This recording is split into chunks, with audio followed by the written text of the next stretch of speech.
नगर निगम के चुनाव पास आने वाले थे। पूरे कानपुर शहर में टिकट को लेकर मारामारी शुरू थी, लेकिन सबसे ज्यादा चर्चा में वार्ड नंबर 40 की सीट थी। वो इसलिए क्योंकि इस बार वहां की सीट महिला के लिए आरक्षित थी। अब सवाल ये था कि चुनाव लड़ेगा कौन। इससे पहले ठाकुर साहब वहां से पार्षद थे और इस बार उन्होंने अपनी पत्नी सीमा ठाकुर को टिकट दिलवाई और ठाकुर साहब की शान के कारण सीमा जी ने 20,000 वोटों से चुनाव जीत लिया। अरे बधाई हो सीमा भाभी, अब तो आप वार्ड की पार्षद बन गई हैं। अब तो हमारे काम आप ही करवाएंगी। अरे ये तो सिर्फ नाम की पार्षद बनी है, वो तो महिला सीट आ गई, वरना पार्षद तो मुझे ही बनना था। अब भले ही चेहरा इसका होगा, लेकिन पावर तो मेरी ही होगी। अरे वाह भाई साहब, क्या दिमाग लगाया है आपने भी। आइए आप लोग, खाना लगा दिया है सबके लिए। सीमा जी पार्षद बन चुकी थीं, फिर भी उनकी एक ना चलती। सारे काम ठाकुर साहब खुद ही संभाल लेते और जहां जरूरत पड़ती वहां सीमा जी का अंगूठा लगवा लेते। सीमा जी ज्यादा पढ़ी लिखी भी नहीं थी। एक दिन ठाकुर साहब और सीमा एक प्रोग्राम में जाते हैं। अरे ठाकुर साहब, आप आ गए। ओहो, पार्षद मैडम भी आ गई हैं। स्वागत है आप दोनों का। लगता है हमारे पार्षद फंड का सही इस्तेमाल हो रहा है। चलिए अब उद्घाटन करते हैं। ये लीजिए ठाकुर साहब कैची, आप ही सबसे पहले प्रवेश कीजिए। सब लोग आगे निकल जाते हैं और सीमा जी पार्षद होने के बावजूद भी पीछे खड़ी रह जाती हैं। वो देखती हैं कि वेलकम बोर्ड पर उनका नाम है, लेकिन महिला होने के कारण कोई उनका सम्मान नहीं कर रहा। अगले दिन एक आदमी उनके घर आता है। अरे ठाकुर साहब नमस्कार। कल ना हम नोटिस किए कि हमारा घर तो अवैध है और नगर निगम वाले उसे तोड़ने आ रहे हैं। अरे कुछ कीजिए ना ठाकुर साहब। देखो भाई, मैं तो ज्यादा कुछ कर नहीं सकता, पर अगर तुम सबकी जेब गर्म कर दो तो कुछ हो सकता है। कुल मिलाकर 4 लाख लगेंगे। अरे 4 लाख ठाकुर साहब? अरे भाई, मैं अपने लिए नहीं मांग रहा हूँ। दरोगा है, इंजीनियर बाबू है, बड़े साहब है, सबको देना पड़ता है ना थोड़ा थोड़ा। बोलो है मंजूर? तभी वहां अचानक सीमा जी आ जाती हैं। अरे ये आप क्या कर रहे हैं? पहले इन्हीं लोगों से तो आपने वोट मांगे, अब इनसे ही पैसे ले रहे हो। अरे चुप रहो तुम, तुम्हारा काम है सिर्फ अंगूठा लगाना, तुम वही किया करो। मुझे दूसरे काम तुम मत सिखाओ, समझी? और तुम ना जाओ, अब पैसे लेकर आओ, वरना जेसीबी किसी भी वक्त आती होगी। सब कुछ ऐसे ही चलते रहता है। एक दिन सीमा जी और ठाकुर साहब को एक लोकल मीटिंग में बुलाया जाता है। वहां पर कई और अधिकारी लोग भी मौजूद रहते हैं। अब मैं चाहूंगा कि ठाकुर साहब हमारे बीच 2 शब्द कहें। मेरे प्यारे भाइयों और बहनों, आज मेरा सौभाग्य है कि मैं आप सबकी सेवा दिन रात कर पा रहा हूं। आपने मेरी पत्नी को भारी मतों से जिताया है, इसलिए मैं आप सभी का शुक्रगुजार हूं। मैं आप सबसे वादा करता हूं कि हमेशा की तरह हमारे वार्ड में किसी को कोई तकलीफ नहीं आने दूंगा। सभी लोग तालियां बजाने लगते हैं। अब मैं माननीय पार्षद मैडम को स्टेज पे बुलाना चाहूंगा। अपने नाम को बुलाया सुनकर सीमा जी एकदम चौंक जाती है। उन्हें बिल्कुल उम्मीद नहीं थी कि इतनी बड़ी जगह उन्हें मंच पर बुलाया जाएगा। जैसे तैसे वो मंच पर चढ़ती हैं। ऊपर जाते ही सीमा जी को सारी पुरानी बातें याद आ जाती हैं कि किस तरह उनके पति उन्हें कभी भी आगे बढ़ने नहीं देते और उनके नाम से गलत काम करते हैं। वो बोलने लगती हैं। मैं आपके वार्ड की पार्षद सीमा हूं। आप में से बहुत कम लोग ही मुझे जानते होंगे, क्योंकि इससे पहले मुझे कभी ऐसा मौका ही नहीं मिला। सारे मौके मेरे पार्षद पति यानी आपके ठाकुर साहब ही लेते रहे, लेकिन आज ये मौका मुझे मिला है तो मैं इसे ऐसे ही नहीं जाने दूंगी। मैं आपको ये बताना चाहती हूँ कि आपके ठाकुर साहब मेरे नाम की आड़ में गैर कानूनी काम करते हैं, जिस पर अंगूठों के निशान मेरे होते थे। इसीलिए मैं अपनी गलती मानती हूँ और आज अपने पद से इस्तीफा देती हूँ, ताकि आगे से कोई गलत काम ना हो पाए। अब फैसला आप सबके हाथ में है कि आप हमें क्या सजा देना चाहते हैं। सीमा जी की बातें सुनकर ठाकुर साहब के चेहरे का रंग उड़ जाता है और वो शर्म से मुंह नीचा करके वहां से चले जाते हैं और पद से इस्तीफा देकर ही सही सीमा जी अपने आप में आत्मविश्वास महसूस करती हैं। कहानी नीरू की है।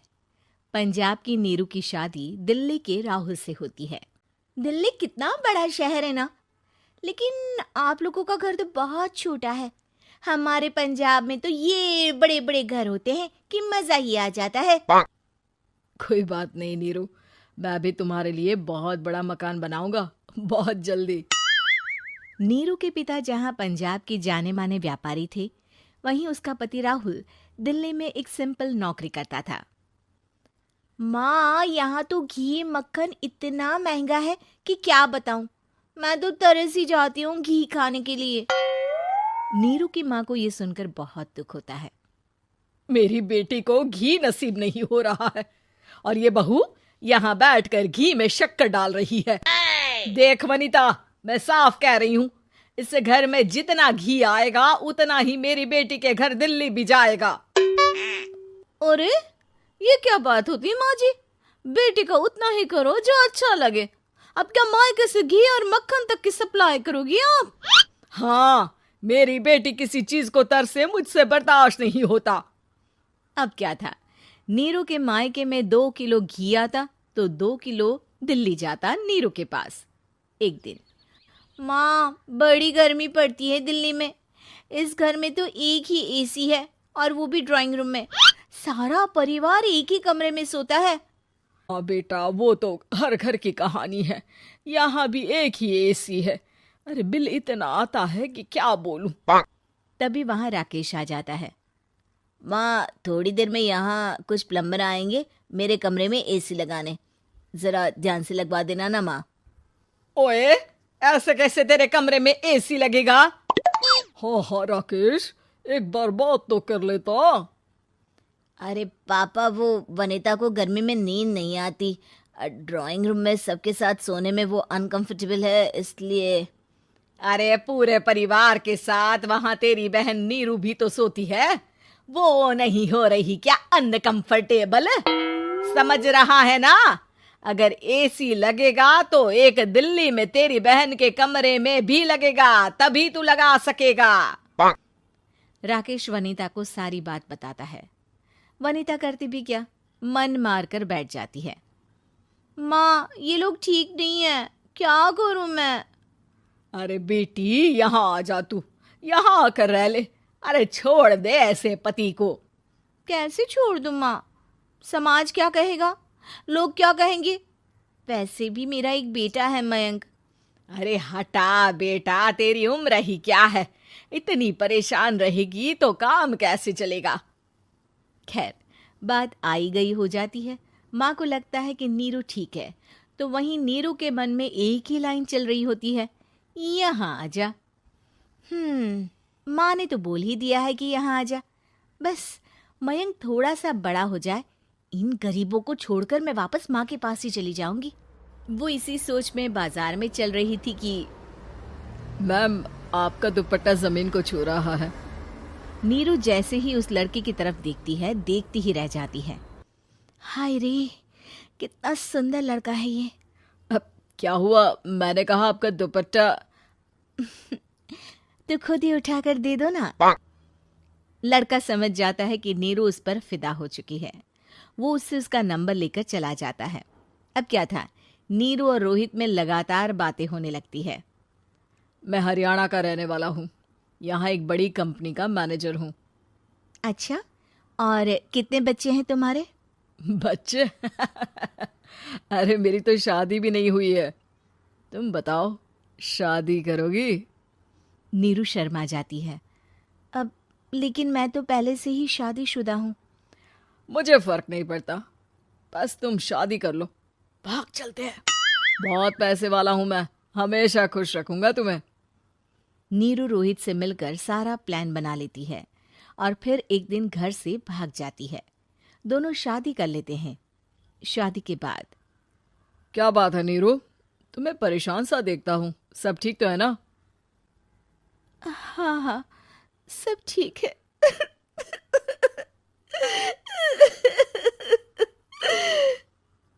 ये कहते कहते ही वो रोने लगती है। अरे क्या हो गया, रो क्यों रही हो? मैंने तुमसे एक बात छुपाई है और वही बात अब मुझे परेशान कर रही है। रोहित, मेरा एक बेटा भी है, उसका नाम मयंक है। क्या बात कर रही हो? ये तुमने मुझे पहले क्यों नहीं बताया? देखो नीरू, मेरी माँ को मैंने ये नहीं बताया है कि तुम शादीशुदा हो। बच्चा मैं मैनेज नहीं कर पाऊंगा। नीरू को समझ में नहीं आता कि वो क्या करे। तुम उस बच्चे को अपनी माँ को क्यों नहीं दे देती? नीरू चुपके से माँ को फोन करती है। माँ, क्या मयंक को तुम रख सकती हो? बेटा, मैं राकेश के साथ बात करती हूँ। आखिर घर का बेटा वही है, जो वो बोलेगा। वैसे भी बेटा, तूने जो किया है ना, उसके बाद से पूरा घर तेरी बुराई कर रहा है। मैं भी अब किसी से तेरे लिए लड़ नहीं सकती। राकेश बेटा, नीरू ने तो जो किया बहुत ही बुरा किया, लेकिन मैं सोच रही थी कि क्यों ना मयंक को हम यहाँ ले आए। तभी वनीता बोल पड़ती है। वाह जी, ऐसे कैसे यहाँ ले आए? यहाँ क्या भंडारा भरा है? और जिस बच्चे की माँ ने नहीं सोचा, उसके लिए हम क्यों सोचे? नीरू को एक बार तो अपने बच्चे के बारे में सोचना चाहिए था ना। अरे लेकिन तेरे पास भी तो लड़का नहीं है ना वनीता।